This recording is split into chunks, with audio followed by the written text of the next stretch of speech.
Hi everyone, welcome to this episode of Personal Finance Podcast. As you know, in these podcast series, we always focus more on investor management rather than managing investments.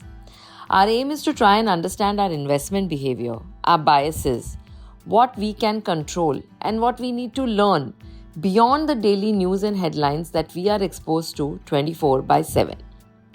So, talking about news, there is always some news, some doom, some gloom, some rainbow to look at around us, isn't it? Of late, we have all been hearing about the AI bubble in the US, the Bihar elections that just got done, possibility of Sindoor Part 2, etc. We all worry about the impact of these on the markets and therefore what should we do? What is going to be the impact? What should I do to the portfolio? And I have been getting this query from so many people. Now, the problem is that most investors prepare only for good news. They are comfortable when the markets rise. They feel smart when things go as expected. The confidence is directly linked to whether the world behaves the way they want it to or they predict it to. But successful investing has got nothing to do with predicting outcomes, but it has everything to do with being prepared for any of the outcomes. Good news, bad news. Expected events, unexpected events, and shocks. The only thing that stays common is that your financial life plan should hold strong through every box in this grid. People assume that markets will rise, gold will give positive returns, property will always appreciate, my job will always be stable, my health will always be good, I will not need money urgently, I will always continue to make money, and broadly, things will go as per plan.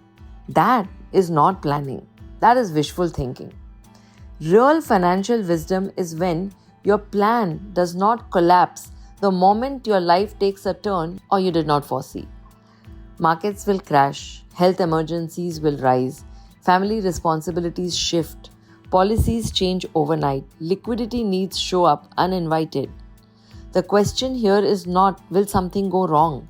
The question is, when it does, will you be ready or will you panic? So, financial life plan is not a forecast. It's a safety mechanism. It is a blueprint that assumes the world will surprise you and you will still be in control. It is designed to protect you not just when things look good, but especially when they do not. The investors who build wealth steadily are not the most intelligent. They are the most prepared. They do not react, they respond. They do not pray for certainty. They plan for resilience. Because you know what? Preparation is not exciting at all. But it is everything. Because in the real game of investing, you do not win by predicting the future, predicting the markets. You win by being unshakable no matter what the future holds. So next time, whenever all these events happen, and trust me, they always will, right? We have seen COVID, the global slowdown, Russia-Ukraine war, Iran-Israel war, Pulwama, Uri, or the recent Pahalgam terror strikes, US tariffs, sanctions, etc. In spite of all this, the markets stand where they are. There will be short-term hiccups, there will be pauses, but your financial life plan is the one which will ride you through all the storms. So the question that is very important and you need to ask yourself is, do you have the financial life plan made for yourself and your family? Do you have this which will help you ride all the storms? If not, now is the time to make one. It is never too late. You don't have to see whether the market is low or market is high, whether this is a dip or whether this is the top. It does not matter.